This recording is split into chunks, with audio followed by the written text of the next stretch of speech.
अस्सलाम वालेकुम नाज़रीन, मैं हूं अलवीना और आप देख रहे हैं प्रोग्राम इनसाइड द न्यूज़। नाज़रीन, जिस तरह बात हो रही है पाकिस्तान मुस्लिम लीग नून की जानिब से नवाज़ शरीफ साहब की तबीयत को लेकर, पहले ये कहा जा रहा था कि उनकी तबीयत बहुत नासाज है, वो अलील हैं और उनके लिए एक एक मिनट कीमती है इस वक्त और उनकी जान को ख़तरा है। डॉक्टर अदनान के वर्ड्स थे कि उनके लिए एक एक लम्हा और एक एक वक्त कीमती है। लेकिन अब जब गवर्नमेंट की फिर मामला जब हमने देखा तो जो नैब और गवर्नमेंट, फेडरल गवर्नमेंट, उनके दरमियान ये मसला जो है कॉम्प्लिकेट होता चला गया। फिर फाइनली जब डिसीजन लिया गया जो ओवरऑल गवर्नमेंट की जानिब से, उसमें ये कहा गया कि आप इंडेमनिटी बॉन्ड्स देकर और आप बाहर चले जाएं 4 हफ्ते के इलाज के लिए और फिर आप पाकिस्तान वापस आ जाएं। उस पर आज जो शहबाज शरीफ साहब इन्होंने प्रेस कॉन्फ्रेंस की, उन्होंने ये कहा कि हुकूमत जो है रैंसम की सूरत में जो है 7 बिलियन जो है हमसे तावान ले रही है और ये तावान एक तरह का, और मैं तो दे रहा था, मैं तैयार था देने के लिए, लेकिन जो मरियम नवाज साहिबा और नवाज शरीफ साहब हैं वो इस पर अग्रीड नहीं है, वो राज़ी नहीं थे। और उन्होंने ये कहा कि मरियम बीबी का जो पासपोर्ट है वो ऑलरेडी कोर्ट में मौजूद है और ऑलरेडी वो जो है ज़मानती मचलके भी जमा करा चुके हैं, तो अब इसका कोई सेंस नहीं बनता। लेकिन दूसरी जानिब अगर हम इंडेमनिटी बॉन्ड्स के हवाले से जाने तो उसमें ये बेसिकली ये ऐसा बॉन्ड है, एक ऐसा कॉन्ट्रैक्ट होता है बिटवीन द टू पार्टीज़ जहाँ पर आप जो है श्योरिटी के लिए ये जो बॉन्ड्स हैं वो दिए जाते हैं। फॉर इंस्टेंस अगर नवाज शरीफ साहब वापस ना आए वतन तो उनके उस 7 बिलियन की रकम को जो है नेशनल एक्सचेकर में इस्तेमाल किया जा सकता है। तो ये रीज़न है इंडेमनिटी बॉन्ड्स का। अब इस पर सवाल उठाया पाकिस्तान मुस्लिम लीग नून ने कि क्या आपको भरोसा नहीं है कि नवाज शरीफ साहब नहीं आएंगे? हम यकीन दहानी दिला रहे हैं कि वो ज़रूर आएंगे। एक तरफ शहबाज शरीफ साहब कह रहे हैं कि ये तावान की रकम की सूरत में हम नहीं देंगे और दूसरी तरफ जो है ख्वाजा आसिफ साहब कस्में उठा रहे हैं, वो कह रहे हैं कि हम जमानत देते हैं कि वो ज़रूर वतन वापस आएंगे। तो सवाल ये है कि अगर वो वतन वापस आएंगे तो इस टेक्निकल प्रोसीजर या लीगल प्रोसीजर में आखिर क्या तकलीफ है? दूसरी जानिब में मौलाना साहब की अगर बात करें तो मौलाना साहब का इस्लामाबाद का जो धरना है वो वाइंड अप हो गया है। वो कह रहे हैं कि पूरे मुल्क में धरना होगा और क्या ये पूरे मुल्क में धरना जो है कोई पॉलिटिकल स्टेबिलिटी लेकर आएगा या मजीद अनस्टेबल करेगा हमारे मुल्क को, और क्या इसमें अवाम भी हिस्सा बनेगी या सिर्फ और सिर्फ जो ओवरऑल उनकी एक अपनी एक स्पेसिफिक ग्रुप है वो इसमें इसका हिस्सा बनेंगे। जैसा कि हमने इस्लामाबाद में देखा बहुत बड़ी तादाद थी उनके जो धरना है उसमें, लेकिन इसमें जो तादाद थी वो यकीनन कोयटा से बलूचिस्तान के दीगर इलाकों से मौलाना साहब खुद उठाकर लाए थे और बहुत सारों को तो इसका एजेंडा भी मालूम नहीं था कि वो किस वजह से आए हैं यहाँ पर। आज के प्रोग्राम में हमारे साथ मौजूद है अली मोइनुद्दीन साहब, तज्जियाकार हैं, और हमारे साथ प्रोग्राम में मौजूद हैं नईम हक और नईम अवान साहब।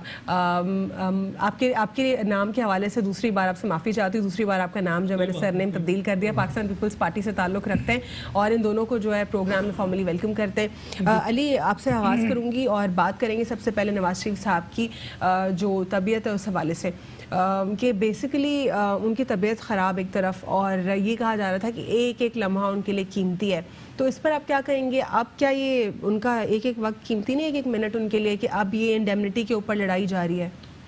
देखिए, बात ये है कि कानूनी तौर पे भी मुख्तलिफ लॉयर्स ने और लोगों ने भी इसकी जो है वो इनको जो तनकीदी की है, किसी ने इनको जो है सराहा नहीं है कि आपने बहुत अच्छा फैसला कर रहे हैं। और कल जो है वो पीटीआई के बैरिस्टर और इनके इत्तेहादी तक जो है वो चौधरी शुजात भी कह रहे हैं कि जो है वो इस तरह से नहीं होना चाहिए।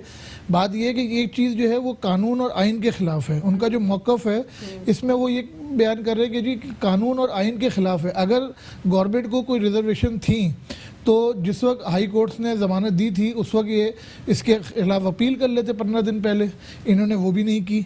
उसके बाद भी अगर देखा जाए तो गेंद इधर से उधर हो रही है कि नैब हुकूमत के ऊपर छोड़ रहा है, हुकूमत जो है वो अदालतों के ऊपर छोड़ रही है, जबकि जिस वक्त ज़मानत होनी थी। नैब ने ये शेयर किया ना स्टांस कि वो इसमें इन्वॉल्व नहीं होना चाहते कि क्योंकि नैब के ऊपर ऑलरेडी क्वेश्चंस बहुत सारे रेज किए गए हैं। कुछ हम रिसेंट पास्ट की अगर बात करें तो उन्होंने कहा कि जब पहले माजी में फेडरल ने ईसीएल से नाम निकाला था, अभी निकाल दे ईसीएल से नाम, फिर वफाक ने मामले को उसी तरह आ रहा हूं कि बात यह है कि जिस वक्त जमानत होनी थी उस वक्त जो है वो अदालत ने जो है वो ओपनली पूछा कि जी नैब जमानत गारंटी लेता है कि हम जमानत कैंसिल करें या गवर्नमेंट लेती है, उस वक्त कोई भी बीच में नहीं आया। बात यह है कि चाहे वो मियाँ साहब की जो है सेहत हो, चाहे वो जरदारी साहब की हो, चाहे वो किसी की भी हो, सेहत के मसाइल पे जो है वो सियासत नहीं करनी चाहिए और उस पर आपको नहीं खेलना चाहिए कि आप जो है वो एक दूसरे के साथ खेलें। जब इमरान खान साहब और गिरे थे unfortunately उस वक्त जेल में नवाज शरीफ आके साहब सभी खुद गए बीमार हो जाते थे। हैं। तो बात ये है कि आपको बड़ेपन का अगर आप ये इजाज़त दे देते तो आपका खुद का जो है अपना कद बड़ा होता अवाम की नज़र में भी और पॉलिटिकल देखिए अली, यहाँ पे एक मेन जो कंसर्न है अवाम के जहनों में वो ये है कि पहले भी 4 हफ्ते की बेल मिली थी नवाज शरीफ साहब को, फिर 8 हफ्ते की बेल मिली। अब इस 8 हफ्ते की बेल में दोबारा जो है उनका बाहर जाने का जो एक इशू है, इस पे इंडेमनिटी बॉन्ड्स का अगर क्वेश्चन रेज किया गया, अगर वाकई उनकी तबीयत नासाज है तो फिर वो क्यों इंडेमनिटी बॉन्ड्स नहीं देना चाह रहे? नहीं, मैंने आपसे कहा ना, वो तो अपना कानूनी मौकफ अपना रहे कि कानून में इस तरह की कोई चीज नहीं है। बात ये जब अदालत, इंडेमनिटी तो बेसिकली उसी वक्त होती है ना जब आपको श्योरिटी ना हो कि ये बंदा लेकिन वापस जब आएगा। आपको अदालत ने जो है वो कह दिया कि आप अपना इलाज करा सकते हैं, मतलब क्या कि कलसूम नवाज की तरह जो है वो सबको मर के दिखाना पड़ेगा कि वो बीमार हैं, या जो है वो सबको जो है वो क्या साबित करना पड़ेगा अपने बीमार होने का? आपने जिस वक्त नवाज शरीफ साहब का बाईपास हुआ उस वक्त भी आपने जो है वो तो खुदा ना बयानात लिए, खास्ता अगर उस वक्त भी आप लोग खेलते रहे। तबीयत और ज्यादा खराब हो गई और इस तमाम तर मसले के दरमियान वो ये सोल्यूशन इसका कोई निकाल ही ना पाया और वो अपनी बात पे अड़े रहे। हुकूमत ने इंडेमनिटी की एक कंडीशन इसलिए रखी है कि अगर नवाज शरीफ साहब वापस वतन आते ही नहीं है तो फिर एटलीस्ट एक अमाउंट तो उनके पास होगा। उसके हवाले से भी शहबाज शरीफ ने क्रिटिसाइज किया, वो कह रहे हैं कि ये अवाम को बोलेंगे देखें वो तो चले गए, हमने उनसे ये हासिल कर लिया, तो क्या उनके दिल में चोर है? वो यही कह रहे हैं ना कि चोर की बात नहीं, जो उनका मौका अब तक सामने आया जो मैं समझ पाया हूँ वो यही है कि अदालत ने हमसे गारंटी मांगी, हमने अदालत में जो है वो बॉन्ड जमा करा दिए। अब हम कानून में हुकूमत को किस हैसियत से बॉन्ड जमा कराएं? हुकूमत में, आइन में, कानून में हुकूमत को तो आप किसी तरह की गारंटी नहीं देने के काबिल। लेकिन क्या और इसको इस चीज़ को जो है इनके अपने इत्तेहादी भी, अपने बैरिस्टर अली जफर, बैरिस्टर सैफ जो है वो इनके इत्तेहादी अपनी पार्टी के पीटीआई के हैं अली जफर, उन तक ने तनकीद की है और भी बहुत सारे लॉयर्स ने और दूसरे लोगों ने। चौधरी शुजात जो है वो कह रहे हैं कि इमरान खान को इस तरह नहीं करना चाहिए। तो बात यह है कि इनको ज़रा सोचना चाहिए कि आपने, अगर आपकी नीयत थी, आपने जो है वो सारी चीज़ें पहले आपने काबीना की मीटिंग में भी चेक करवाया कि वाकई नवाज शरीफ बीमार है नहीं है। इमरान खान साहब सारे तो जो उनके अपने हॉस्पिटल है वहीं से सारी रिपोर्ट्स भी आ रही है ना। नहीं, इमरान खान साहब ने जो काबीना में बयान दिया है मीटिंग में, उन्होंने कहा जी मैंने अपने तौर पे सब कुछ चेक करा लिया है, नवाज शरीफ वाकई बीमार है और नवाज शरीफ को जाने देना चाहिए। तो उसके बाद फिर इमरान खान साहब जो है वो यही डबल पॉलिसी खेल रहे हैं ना। अब एक तरफ आप आवाम की हमदर्दियाँ भी लेना चाह रहे हैं और एक तरफ आप जो है वो मुनकर भी होना चाह रहे हैं, उसके रुकावटें भी, पत्थर भी अटका रहे हैं कि किस तरीके से इनको रोका जाए। कल को खुदा ना खास्ता कुछ हो जाता है तो आप बोलेंगे जी हमने तो ओपनली इजाज़त दी थी कि आप जमा कराएं और चले जाते, उन्होंने नहीं कराए। जी ठीक है। नईम, इस तमाम तर सिनेरियो में बिलावल साहब का भी जो है बयान आया, वो कह रहे हैं कि ये कंडीशन दुरुस्त नहीं है कि जब किसी की तबीयत ख़राब हो उसके ऊपर सियासत की जाए। तो क्या उनका इशारा अपने वालिद की तरफ है कि उनकी वालिद की तबीयत के हवाले से भी कहा जा रहा है कि वो ठीक नहीं है और हो सकता है वो भी कोई बेल ले लें और बाहर आ जाएं और मुल्क से बाहर ही चले जाएं? बिस्मिल्लाहिर्रहमानिर्रहीम। अलवीना, मैं बेसिकली अभी क्योंकि बात हो रही है मियां मोहम्मद नवाज शरीफ की, मैं उनका स्पोक पर्सन तो नहीं हूँ, लेकिन एज अ पॉलिटिशियन वर्कर मैं इसका मौक़िफ़ ज़रूर दूंगा। लेकिन बात ये कि पहले तो हमें समझना ये है कि इस मुल्क के अंदर जब ये हुकूमत बन रही थी उससे पहले एक शोर शराबा था कि इस मुल्क में ड्यूल नेशनलिटी वालों को 2.5 साल की सज़ा दी गई। फिर हमने देखा कि इस मुल्क के अंदर जिनके पास जाली डिग्रियाँ थी 2.5 साल की सज़ा दी गई। फिर हमने देखा जिनके पास असासा जाते उनको 2.5 साल की सज़ा हुई। ये पहला केस था मियां मोहम्मद नवाज शरीफ का जिसमें उनको अकामे पर जो है वो तायात जो है उनको घर पे बिठा दिया गया। फिर मैं अगर बात करूँ तो अगर आप ये देख लें कि आज से कुछ दिन पहले वज़ीर दाखिला जिसके लिए मोहतरमा बेनज़ीर साहिबा जब मुल्क में आई थी तो उन्होंने एक एप्लीकेशन दी थी कि खुदा न खास्ता अगर मेरी जान को अगर कुछ होता है तो उसके लिए 3 लोगों के लिए दरख्वास्त थी, परवेज़ इलाही, परवेज़ मुशर्रफ और साथ में आपके वज़ीर दाखिला इस वक्त एजाज शेख साहब। एजाज शेख साहब ने कुछ दिन पहले एक मौक़िफ़ दिया था टीवी पर बैठ के, उन्होंने कहा कि अगर आसिफ अली जरदारी साहब आधे पैसे दे दे तो हम उनको छोड़ देंगे। हम छोटे हुआ करते थे, सुनते थे अगवा बिरा तावान। अभी इस वक्त तो बात ये देख रहे हैं कि अगवा बिरा तावान केस हमारा यहाँ आसिफ अली जरदारी का सिंध के अंदर है, फिर यहाँ से आप उठाते हैं उसको पंजाब लेके चले जाते हैं, फिर इस्लामाबाद को माइग्रेट कर लेते हैं और रिजल्ट क्या निकलता है? फिर बात ये है कि आपने कहा कि 200 अरब रुपया हम इन चोरों से, इन डाकुओं से, इन लीडरों से हम निकालेंगे। आज 7 अरब रुपये पे आप गए हो। आप अपनी इज्जत बचाने के लिए आप कह रहे हो 7 अरब रुपये दे दे, बॉन्ड पे कर जो है वो दे दे हमें, तो हम हमारी भी इज्जत रह जाएगी और आप भी यहाँ से चले जाएंगे। तो बात ये है कि इस वक्त तो आप पूरा मुल्क की इस वक्त देख रहा है कि जो कुछ ये लोग कर रहे हैं इस वक्त, न कोर्टों को ये मानने के लिए तैयार हैं। अदलिया तो हमने उनकी रिस्पेक्ट देख ली थी ड्यूरिंग उस पीरियड 126 दिन का जब धरना था सुप्रीम कोर्ट के बाहर, जो कच्छे नेकर ये चड्डे और साथ में धोतियां टंगी हुई थी, और जिस तरीके से रेडियो पाकिस्तान पे फिर पीटीवी पे अलवीना बात ये कि जो देखिए अवाम ने जो कुछ देखा ना, जो अवाम ने देखा तो अवाम देख रही है कि हुकूमत के पास बेसिकली एजेंडा तो कुछ भी नहीं है। यहीं से हम बात करेंगे कि नवाज शरीफ साहब की तबीयत के हवाले से गुफ्तगू करेंगे और कुछ जानेंगे कि पाकिस्तान पीपल्स पार्टी का भी आगे यही तमाम तरह स्टांस होगा जो आज हम पाकिस्तान मुस्लिम लीग नून का देख रहे हैं। Stay with us on inside the news. Welcome back after break. नाज़रीन, ब्रेक से कबल हम बात कर रहे थे मियां नवाज शरीफ साहब की सेहत के हवाले से, और इस पर आप कह रहे थे कि ये तमाम तरह जो स्टांस है ये हुकूमत का नहीं होना चाहिए, लेकिन सवाल जो है, मेन सवाल वो यही है कि आखिर इंडेमनिटी बॉन्ड्स क्यों नहीं दिए जा रहे? देखिए, मैंने अभी आपको कहा कि जब आप हुकूमत में आए थे तो एक वजीर था इनका, वो कहता था इमरान खान आएगी 200 अरब लाएगी, 100 अरब IMF के मुंह पे मारेगी और 100 अरब यहाँ से निकालेगी। 200 अरब रुपया इमरान खान आएगी तो इल्ज़ाम ये था कि ये 200 अरब रुपया जो इस वक्त अपोजिशन में मियां नवाज शरीफ या फिर बात ये है कि आसिफ अली जरदारी, इनसे हम निकालेगी। तो बात ये है कि 200 अरब रुपये तो नहीं निकली, इस वक्त तो 7 अरब रुपये के खड़े हो गए सिर्फ अपनी इज्जत और रिस्पेक्ट बचाने के लिए। फिर दूसरा, दुनिया के अंदर कोई कानून मुझे बताएं, जब केस जो आपका कोर्ट में है और बॉन्ड, आपको एक बात बताऊं, आपने जब जमानत करानी होती है तो आपको गारंटी श्योरिटी में जमा करानी होती है बॉन्ड की मद के अंदर। लेकिन हुकूमत वक्त किस आइन, किस आर्टिकल, किस जो है वो एक्ट के तहत जो है बॉन्ड ले रही है? कुछ अनलॉजिकल बात को कैसे कोई आदमी लॉजिक बना सकता है? अदलिया भी इस वक्त बेसिकली इंडेमनिटी तब इंपोज होती है जब ट्रस्ट फैक्टर या डाउटफुल कोई मसला हो।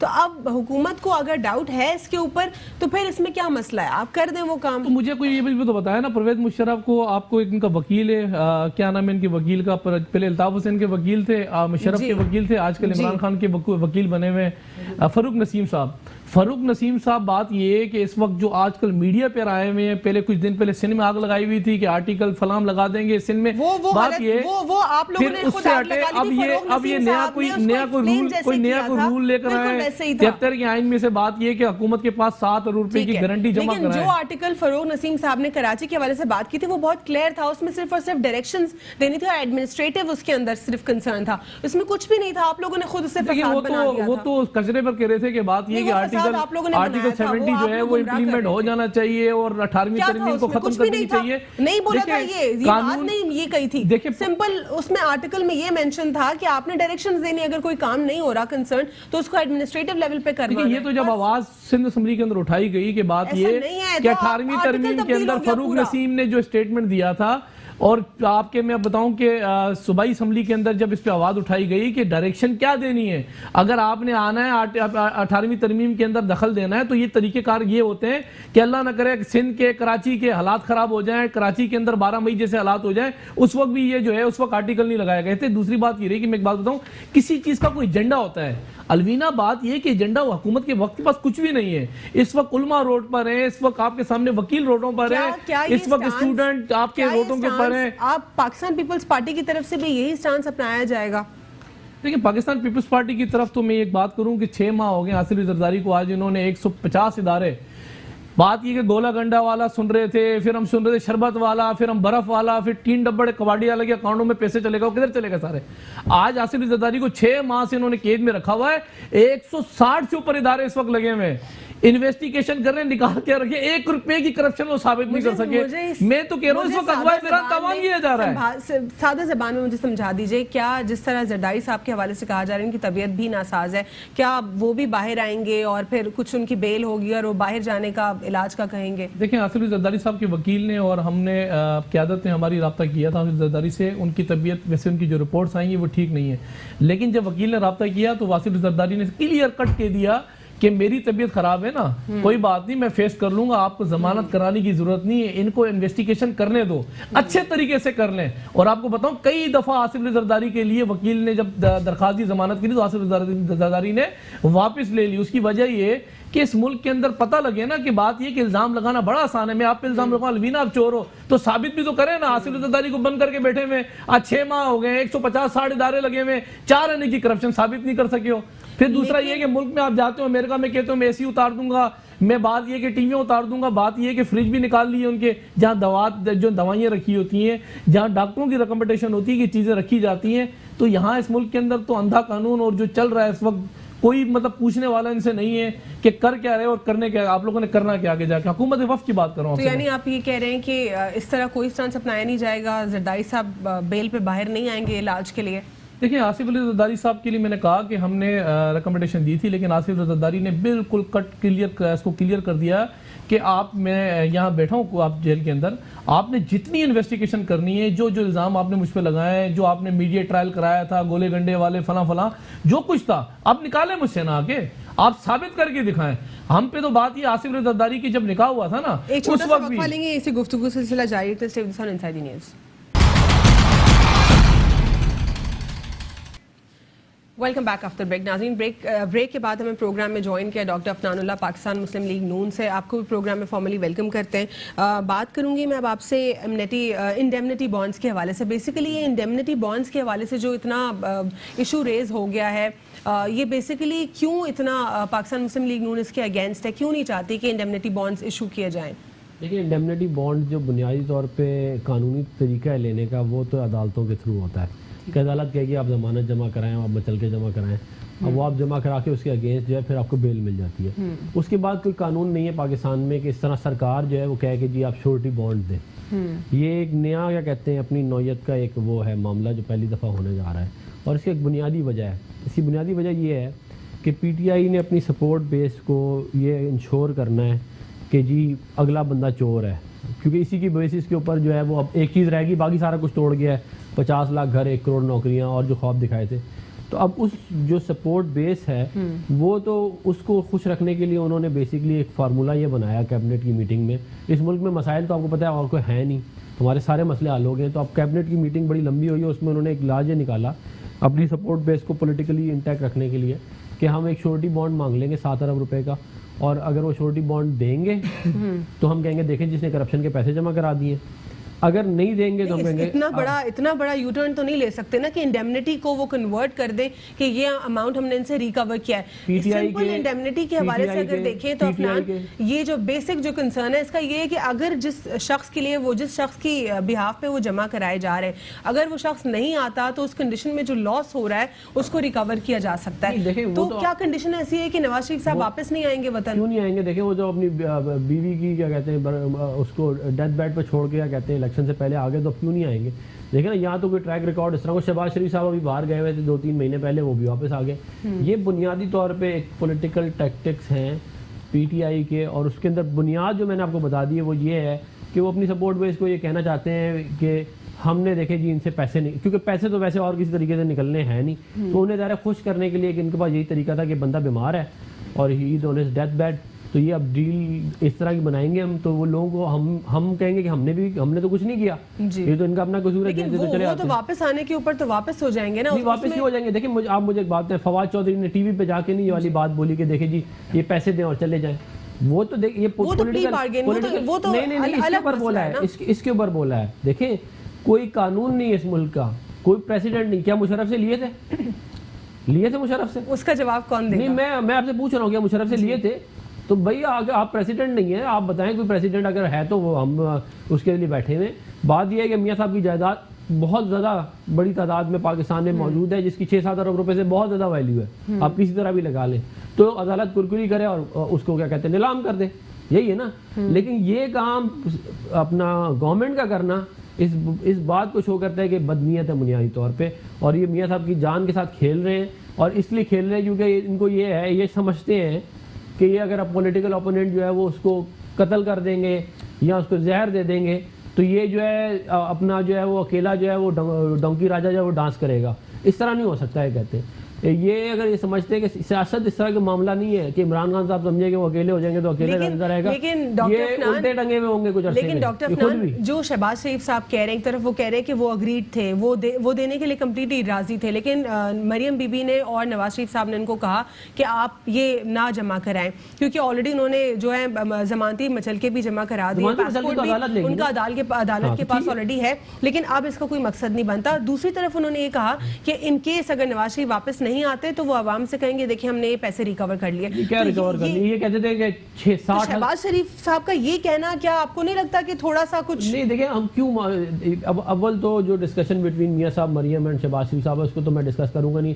बुनियादी तौर पर बात यह है कि मियां साहब ने मना कर दिया है और एंड ऑफ क्या कहते हैं डिस्कशन होगी वहाँ पे मामला जो है। बात ये है कि हम ये बोलते थे कि 60,000 अरब रुपए, 30,000 अरब रुपए, अभी इनकी अपनी कमेटी बैठी जो इमरान खान ने बनाई और उन्होंने कहा कोई जगह कहते हैं इस तरह का मामला नहीं है, करप्शन का क्या कहते हैं। मेरी गुजारिश सुन लें, मुझे ये बताएं कि ये 60,000 अरब रुपए की करप्शन थी तो ये 6 अरब रुपए पे कहाँ से आ गया मामला? इनको चाहिए कि भाई अगर वाकई करप्शन थी तो जजों को क्या कहते हैं ब्लैकमेल क्यों करते हो, जजों की वीडियो क्यों बनाते हो? वैसे ले आओ ना कहते हैं कोर्ट में और उसके बाद देख लो ये क्या होगा, दूध का दूध और पानी का पानी हो जाएगा। ये बुनियादी तौर पे सियासत की जा रही है और ये बड़ी बेरहमाना सियासत है एक ऐसे बंदे के साथ जिसने इस मुल्क को बहुत ज़्यादा सर्व किया है। और लेकिन फिरदौस आशिक अवान ने आज ही कहा है कि ये जो है PMLN की बदयानती है, वो एक तरफ पीछे कोई और बात करती है इंडेमनिटी की। उन्होंने खुद ही कहा कि इंडेमनिटी ले ले और इनको जाने दे नवाज शरीफ साहब को। अब वो मीडिया के ऊपर आके कोई और स्थान जाहिर कर रहे हैं। ये तो देखिए फिरदौस आशिक अवान साहिबा जो है वो पीपल पार्टी में भी रही हैं, वो काफ लीग में भी रही हैं, वो मुस्लिम लीग नून में कई दफ़ा कोशिश कर चुकी हैं आने की। वो इसलिए नहीं आ पाती क्योंकि सियालकोट में ख्वाजा आसिफ साहब जो हमारे बहुत बड़े लीडर हैं वो वहाँ पे हैं, तो ज़ाहिर इनका आपस में नहीं होता।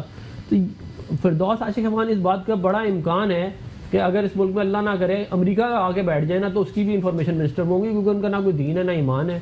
वो पंजाब में आपने देखा वो जो औरतें होती हैं ना जो वो लड़ाई करती हैं, तो लड़ाई जब चल रही होती है तो वो हांडी उल्टी कर देती हैं। आपको याद है वो जब अब नहीं लड़ाई करनी, ये वो वाली बातें सुनाती हैं।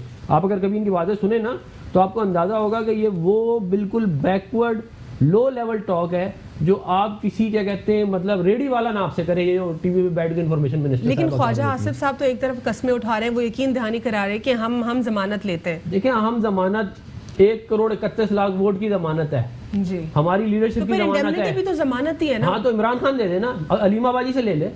हम तो कह रहे हैं अलीमा बाजी से नहीं करना है। नहीं वो क्यों हमने करना है? हम ये कहते हैं कि अलीमा बाजी से लेने चले। अलीमा बाजी आती जाती रहती है ना, 67 अरब रुपए उनके डिक्लेयर्ड है, जरा आमदनी कोई नहीं है, उनसे ले ले इंडेमनिटी। सही है ना? इस केस में जब ख्वाजा आसिफ साहब एक तरफ कसम उठा रहे हैं, नहीं कसम क्या उठा रहे हैं, देखिए कह रहे हैं कि नहीं, देखिए उसको गलत तरीके से सामने पेश किया जा रहा है। ख्वाजा आसिफ साहब ने ये कहा है कि हम इसके जिम्मेदार हैं, हम यहाँ पे बैठे हुए हैं, उनकी जायदादें यहाँ पे सारी की सारी हैं, उनकी सियासत यहाँ पे सारी है, वो आ चुके हैं पहले अपनी जान पे खेल के, तो वो क्यों नहीं आएंगी? बुनियादी तौर पे देखें इमरान खान साहब एक बहुत छोटे आदमी है। छोटा आदमी जो होता है उसकी छोटी सोच होती है और वो छोटी हरकतें करता है। ये उसकी क्या कहते, आपसे ना 50 लाख नौकरियां बनी, 50 लाख घर बने, ना आपसे 1 करोड़ नौकरियां हुई। आपने कहा हम कराची का 6 महीने में खर्चा साफ करेंगे, आपसे वो नहीं हुआ। आपने कहा हम कराची को क्या कहते हैं मेट्रो बना के देंगे, आपसे वो नहीं हुआ। आपने जो वादे किए, आपने अपने पेट भरे। आरिफ अलवी का पेट भर गया, ठीक है, इमरान इस्माइल का पेट भर गया, गवर्नर हाउसेज भर गए, सदारती महल भर गए, इमरान खान साहब वजीर आजम हाउस में पहुंच गए, इनके पेट फट जाएंगे जो इनको 30 करोड़ रुपए वजीर आजम हाउस से 30 करोड़ रुपए बचाया गया है जब से वजीर आजम इमरान खान साहब पीएम बने हैं। झूठ बोल रहे हैं चैरिटी कैंपेन के थ्रू। मुझे आप बताएं, देखें और गवर्नर हाउस में भी ऐसे ही गवर्नर हाउस को इन्होंने कहा पहले गवर्नर हैं जो कि विदाउट फैमिली रहते हैं और वो सिर्फ वर्किंग आवर्स में वहां होते हैं। ये भी झूठ है। देखिए मैं आपको एक बात बताऊं, इन्होंने कहा था कि पीटीआई की हुकूमत आ रही है। चलिए पीटीआई के रिप्रेजेंटेटिव से जान लेते हैं ना। अभी कॉल पे मैं दोबारा आपकी जानिब आती हूँ। डॉक्टर अफनान, अस्सलाम वालेकुम। हमारे साथ जमाल सिद्दीकी ने हमें प्रोग्राम में ज्वाइन किया है। आपको प्रोग्राम में फॉर्मली वेलकम करते हैं। जमाल सिद्दीकी साहब, ऑस्टेरिटी कैंपेन के हवाले से क्या कहेंगे आप? क्या पीएम हाउस में 30 करोड़ रुपए जो है इस साल एक बहुत बड़ा जो अमाउंट है वो बचाया जा चुका है। गवर्नर हाउस के ऊपर भी कुछ कहा जाता है कि ऑस्टेरिटी कैंपेन को अप्लाई किया गया, क्या कहेंगे इस हवाले से? गवर्नमेंट पहले दिन से आई है, उस वक्त से ऑस्टेरिटी कैंपेन चल रही है और मुख्तलिफ किस्म के जो एक्सपेंसेस थे वो हमने कम किए है, गवर्नर हाउस के, प्राइम मिनिस्टर हाउस के।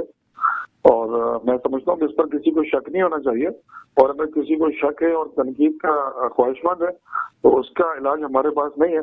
शायद हकीम लुकमान के पास हो, जिसको सिर्फ तनकीद करनी है वो बेशक करता रहे, लेकिन ये दुनिया भी गवाह करे, पूरा पाकिस्तान गवाह है कि जो माजी में वज़ीर आज़म हाउसिंग के एक्सपेंसेस थे वो उससे कोई 25% पे जाके रह गए, वो इतने कम हुए। तो ये हमारी ख्वाहिश है कि हम अपने एक्सपेंस को कम करें। जो बेजा खर्चात थे रियासत के सरबराह के नाम पे या सूबे के सरबराह के नाम पे जो माजी में अयाशियाँ होती रही हैं, तो वो अब अयाशियाँ पिछले 1 साल से बंद है।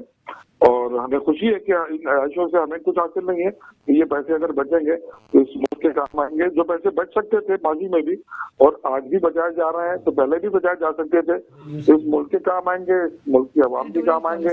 ये वो पैसे हैं जिस पर अखराजात अगर ना भी किए जाए तो कोई हर्ज नहीं है। पहले गवर्नर हाउसेज में 3 टाइम सरकारी खाने चलते थे, मेहमानों की तवाज़े होती थी बड़ी। आज मैं गवाह हूँ, मैं आज शाम को भी गवर्नर हाउस आया हूँ और मैं वहाँ जाता नहीं हूँ अक्सर। चाय और बिस्किट से ज्यादा मुझे ना कभी लंच में मिला, ना टी ब्रेक में मिला, ना कभी डिनर में मिला। तो वहाँ ये कहा जाता है कि हमारे पास चाय बिस्किट है, तो इसके बाद भी कहने सुनने की गुंजाइश नहीं है कि मैं खुद एविडेंस हूँ। तो अगर उसके बाद भी किसी को शक है और तनकीद का ख्वाहिशमंद है तो मैं इसका कुछ नहीं कर सकता। ठीक है, जमाल सिद्दीकी साहब, इंडेमनिटी बॉन्ड्स के हवाले से आप क्या कहेंगे? ख्वाजा आसिफ साहब कह रहे हैं कि हम जमानत देते हैं, हम कसम उठाते हैं कि नवाज शरीफ साहब वापस आएंगे, लेकिन शहबाज शरीफ साहब इनिशियली कह रहे हैं कि वो अग्रीड थे इस बात के ऊपर, लेकिन नवाज शरीफ साहब जो है वो खुद मान नहीं रहे कि इंडेमनिटी रखवाई जाए। इस पर क्या कहेंगे आप?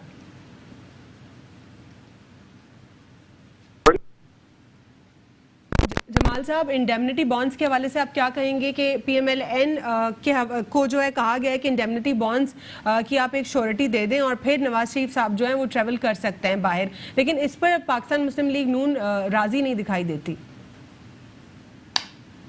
राजी हो या ना हो, लेकिन मुझे लगता है कि नवाज शरीफ साहब खुद राजी नहीं है, क्योंकि बड़ी मेहनत से उन्होंने कौम के पैसे अपने पास संभाल के रखे हुए हैं। तो इस पर तो कोई सियासत करने की जरूरत ही नहीं है। पहले तो समझने की बात यह है कि कानूनी तकाजे जो है उसके 3 फोरम में, एक अदलिया है, अदलिया ने अपना फैसला सुना दिया कि आप इलाज के लिए आपको जेल से निकाला जाता है, 8 हफ्तों के लिए जाइए इलाज कराइए। फिर उसके बाद आपकी ख्वाहिश है कि आप बाहर जाना चाहते हैं तो उसके लिए रियासत पाकिस्तान है जो आपको इजाजत देगी, उसका एक कानूनी प्रोसीजर है। फिर आप नैब के मुजरिम है, नैब के सजा याफ्ता है, तो आप नैब से भी इस बात की इजाजत दी जाएगी। हुकूमत पाकिस्तान ने कंडीशनल इजाजत दे दी है। लेकिन बात यह कि अगर आपको पाकिस्तान वापस नहीं आना तो आप इस बात का इजहार करें कि हम गारंटी नहीं देंगे ताकि हमारे दी हुई गारंटी जब्त हो जाए या हमारे जो दौलत कमाई हमने बड़ी मेहनत से इस कौम की तो वो जाया हो जाए।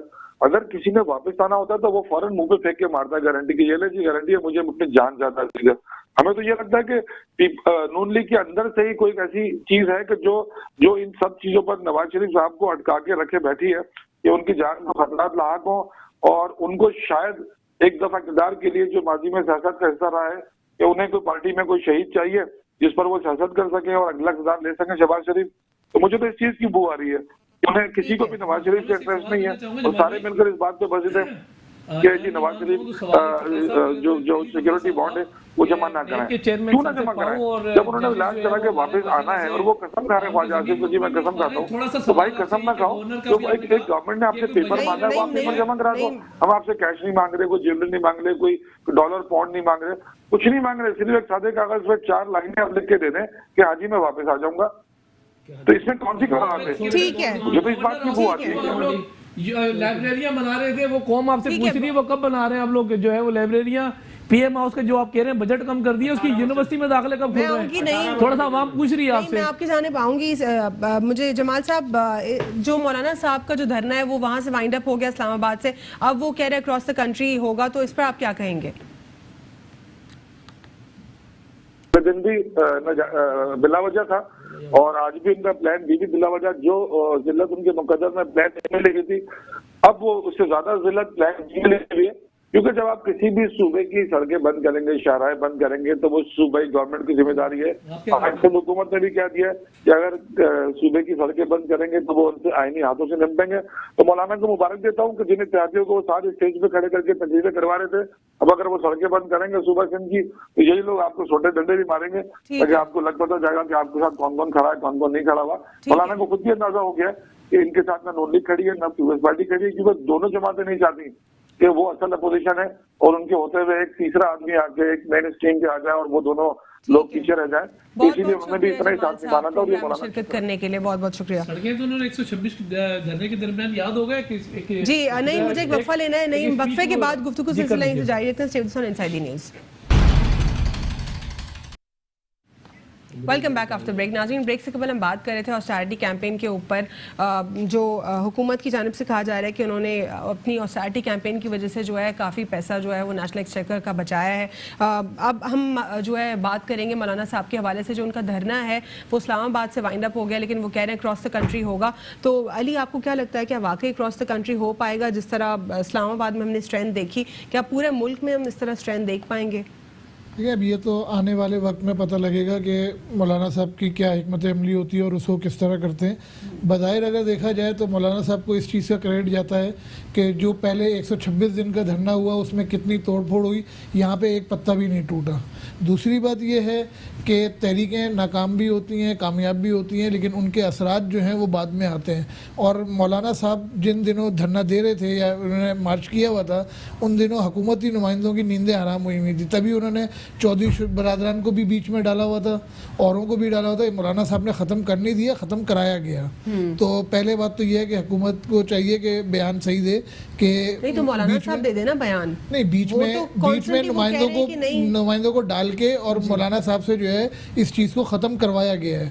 और जितने करवाया गया तो वो क्यों कन्फेस नहीं कर रहे ओपनली? फिर जितने इत्मीनान से मौलाना साहब ने इस मार्च को लेकर चले हैं, यानी अराउंड 1.25 लाख के करीब मजमे को जो मौलाना साहब ने वहाँ पे हैंडल किया हुआ था, और कोई तोड़फोड़ नहीं हुई या कुछ भी नहीं हुआ ना उन्होंने, बल्कि अभी ख़त्म करने से मौलाना साहब क्लियरली कह रहे थे कि वो किसी भी किस्म के मुज़ाकरात के लिए इंटरेस्टेड नहीं है, एक ही इस्तीफे का मुतालबा है उनका। तो अब वो क्यों ये क्लियर या ओपन कन्फेस क्यों नहीं कर रहे कि अब अभी ख़त्म करवाया गया है? देखिए, सियासत में सीधी बात है कि मैं पहले भी कहता रहा हूँ कि मुफादात होते हैं। दूसरी बात, मुफाद के अलावा दूसरी चीज़ों को भी देखा जाता है कि आपके पास जो है वो आगे कहने वाला कौन है, किसकी बात को रखना है, किसको नहीं रखना है। ज़ाहिर बात है मिलकर ही सबने काम करना होता है और सबने मिलकर ही चलना होता है।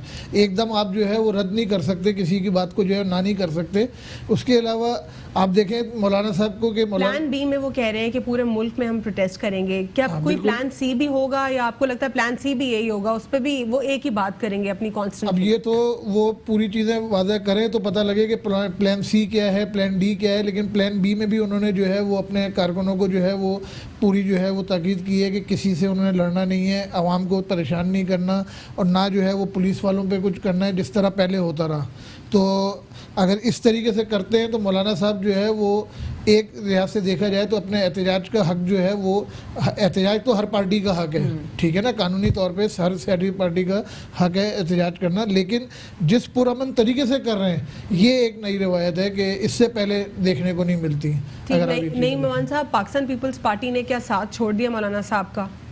पाकिस्तान पीपल्स पार्टी तो पहले दिन भी एक ही बात कर रही थी कि अगर 73 का आईन आप पढ़ें तो आर्टिकल 18 से 25 तक उसके अंदर है कि अगर आप हुकूमत वफ़ काम ना करें, झूठे वादे करें, लोगों के साथ फरेब करें, तो बहरहाल एहतजाज करने का अपोजिशन हक रखती है। और हमने एहतजाज रिकॉर्ड कराया, लेकिन धरने की सियासत पाकिस्तान पीपल्स पार्टी ने ये कभी ना देखी, ना कभी इनके लिए एडवाइस की। APC के अंदर वहाँ जब मुलाकात हुई थी, जब बैठे थे, उस वक्त भी ये कहा गया था कि हम एहतजाज रिकॉर्ड करवाएंगे। ला धरने का, धरने के ऊपर तो आज तक पूरा मुल्क ही धरने पर है। आपके वकील सारे इस वक्त जो है वो धरना दे के बैठे हुए हैं, आपके तमाम कारोबारी तबके के लोग धरना दे के बैठे हुए हैं, नर्सेज, डॉक्टर, आपके जो है वो टीचर, आपके सभी लोग धरना दे के बैठे, तंदूर वाले भी बैठे हुए, कोयटे में धरने दे के पूरा मुल्क के धरनों पर बाकी है बचा गया। जिस तरह पहले पाकिस्तान मुस्लिम लीग नून और पाकिस्तान पीपल्स पार्टी की सपोर्ट थी मौलाना साहब के साथ, वो आहिस्ता आहिस्ता सपोर्ट कम होती चली गई। क्या वाकई ऐसा है या अभी आप लोग की सपोर्ट उतनी है? और अक्रॉस द कंट्री अगर प्रोटेस्ट होता है कि आप लोग साथ देंगे? देखिए, अगर आप उस सपोर्ट की बात कर रही हैं, खुदा ना खास्ता अभी तो जितना अच्छा इन्होंने एहतजाज और धरना जिस तरीके से दिया कि गमला भी अपनी जगह से नहीं हिला, इसको बोलते हैं पुरअमन एहतजाज। अगर आप उसकी बात कर रही है कि हम भी, और वो जो खाकी वर्दियां थी, क्या वो रिट ऑफ द स्टेट को चैलेंज करने वाली बात नहीं अगर थी? वो कमाल बात ये कि उस पे लास्ट प्रोग्राम में बात आपसे हुई थी, जो वर्दी वाले थे, कमाल ये कि जब उठे ना बड़े पुरअमन एहतजाज के साथ उठे। अगर आप वो आप कह रही है कि पाकिस्तान पीपल्स पार्टी वही काम करे, सुप्रीम कोर्ट के बाहर जाके कच्छे नेकर टांगे, या फिर रेडियो पाकिस्तान पे हमला कराए, या पुलिस को SSP पे हमले कराए जाके, और पूरे मुल्क को जो है यरगमाल बना के रख ले, प्रोटेस्ट में नहीं बैठेंगे आप लोग? यानी देखिए, बात ये है कि हम तो हर जगह पे इस वक्त अपोजिशन के साथ हैं। मौलाना फजल रहमान और तमाम अपोजिशन की 9 जमातें इस वक्त तमाम एक प्लेटफॉर्म के ऊपर मौजूद हैं, और आगे भी हम एहतजाज रिकॉर्ड करवा रहे हैं और करवाते रहेंगे आगे। डॉक्टर अफनान, क्या वाकई PMLN और पीपल्स पार्टी ने तनहा छोड़ दिया मौलाना साहब को? आपसे भी यही सवाल करूँगी। बिल्कुल तनहा नहीं छोड़ा। देखें, और 9 अपोजिशन पार्टीज हैं, वो तमाम की तमाम मुत्तहद हैं उनकी जो रैबर कमेटी है इस डिमांड्स के ऊपर कि इमरान खान साहब इस्तीफ़ा दें और जो है वो असम्बली तहलील हो, और नए इलेक्शन कराए जाएं और नए इलेक्शन के बाद जो फ्री एंड फेयर हो और फौज की उसमें ना हो, क्या कहते हैं, ओवरसाइट पे, उस पर जो भी रिजल्ट आएगा हमें वो एक्सेप्टेबल होगा। तो लेकिन मौलाना साहब ने ये भी कहा है कि अगर इलेक्शंस में पाकिस्तान तहरीक इंसाफ जीती तो फिर दोबारा करवाएंगे, फिर दोबारा करवाएंगे। वो ये देखिए, वो ये कहते हैं कि आप ओवरसाइट ना करें, आप इलेक्शन होने दें सिविल इंफ्रास्ट्रक्चर के साथ, बिल्कुल भी नहीं होगा। लेकिन अगर आपने इसी तरह के इलेक्शन कराए जिस तरह के पहले कराए तो फिर हम रोड पे होंगे। ये वो कह रहे हैं और बिल्कुल ठीक कह रहे हैं। लेकिन ये जो अक्रॉस द कंट्री का जो इनका धरना है, इसमें क्या आप लोग सपोर्ट करेंगे इनको, फिजिकल सपोर्ट? देखिए वो तो अभी हमारी पार्टी का जो है वो डिसीजन आएगा, इसके सेंट्रल वर्किंग कमेटी की मीटिंग होगी, उसके बाद ही इसको मतलब लाएअमल देखते हैं आगे पार्टी का क्या बनता है, उसके हिसाब से बनाई जाएगी। लेकिन मैं ज़ाती तौर पर आपको एक बात बताऊँ, देखिए मौलाना फजल रहमान ने जो स्टैंड लिया है, ये इस मुल्क के 21 करोड़ लोगों का स्टैंड है और वो इस मुल्क के गरीब लोगों का स्टैंड है, इस मुल्क के आवाम और जमहूर का स्टैंड है। तो ये तो हमेशा से पावर में रहे हैं, उस वक्त कहाँ था इनका इस तमाम?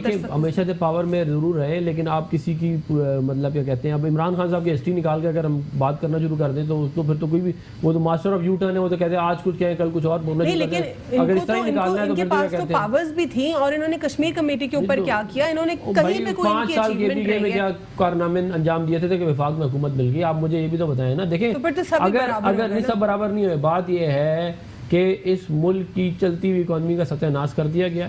इस मुल्क के अंदर जानबूझ के एक ऐसी हुकूमत लाई गई जिसका आवाम में कोई वो नहीं है, ताकि इनसे वो काम कराए जा सके जो जमहूरी हुकूमतें नहीं करती।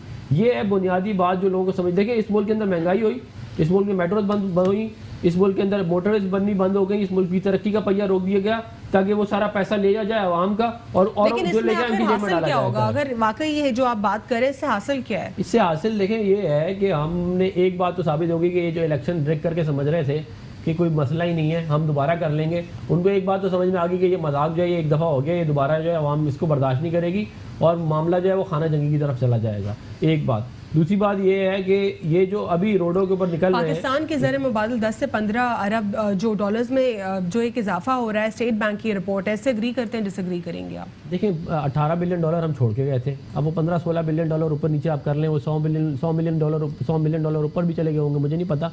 लेकिन हमारे जितने छोड़ के गए तो उससे बहुत कम रह गए इनके पास, और उसकी बुनियादी वजह ये नाअहल है, नालायक हैं। जो इनको लाए हैं वो इनसे भी बड़े नाअहल और नालायक हैं, और ये नालायकों का टोला है जो इस मुल्क को बैठ के लूट रहा है। इनकी अपनी तोंदें फट जाएंगी, इनके अपने बच्चों की अमरीकी नेशनलिटियाँ हो जाएंगी, इनको कोई परवाह नहीं है पाकिस्तान के लोगों की। इमरान खान साहब वज़ीर आज़म, देखिए उनका ऑब्जेक्टिव था वज़ीर आज़म बनना, वो पूरा हो गया। अब पाकिस्तान जाए भाड़ में, कहते हैं वो, उनको कोई परवाह नहीं है। लेकिन 7 बजे के बाद ये जो रिपोर्ट है, ये अपडेटेड रिपोर्ट है स्टेट बैंक की, उसमें उन्होंने कहा है कि ये इजाफा हुआ है, यानी कि बेहतरी आ रही है। और बैंक्स में कितना अमाउंट है? बैंक्स में 7 अरब का एक बड़ा अमाउंट है। देखिए मैं आपको बताता हूँ, देखिए इंटरेस्ट रेट 5.75% से आज 12.5% पे है। बुनियादी चीज़ आपके बिजनेसेस की होती है जो आप ईज ऑफ डूइंग बिजनेस कह रहे हैं बनाई है। मैं आपको बुनियादी बातें बता रहा हूँ। 5.8% जीडीपी ग्रोथ रेट से less than 3% GDP growth rate पे आ चुका है। आपके ज़र मुबादला के खैर 3 से 4 बिलियन डॉलर कम हो चुके हैं। ठीक है, चलिए एक और इंटरनेशनल रिपोर्ट की बात करते हैं। इंटरनेशनल रिपोर्ट तमाम बड़ी रेटिंग्स जो है, ठीक है, चलिए तमाम स्टेट बैंक की बात नहीं करेंगे। आप लोगों को स्टेट बैंक डाउटफुल लगता है? चलिए डाउटफुल, मैं तो ये कह रहा हूँ कि स्टेट बैंक का गवर्नर रजा बाकिर खुद अपने मुंह से कह रहा है कि अगले साल से ज़्यादा महंगाई होगी। मैं कह ररहा हूँ क्या कहते हैं, क्या उन्होंने खुद नहीं वाली बात कही? इनकी बनाई हुई कमेटियों ने कि कोई पैसे की क्या कहते हैं करप्शन नहीं हुई। चाहे इनकी बनाई हुई, इमरान खान की बनाई हुई कमेटी ने नहीं कहा कि ये 30,000 अरब 30,000 अरब 1 रुपया इधर से उधर नहीं हुआ।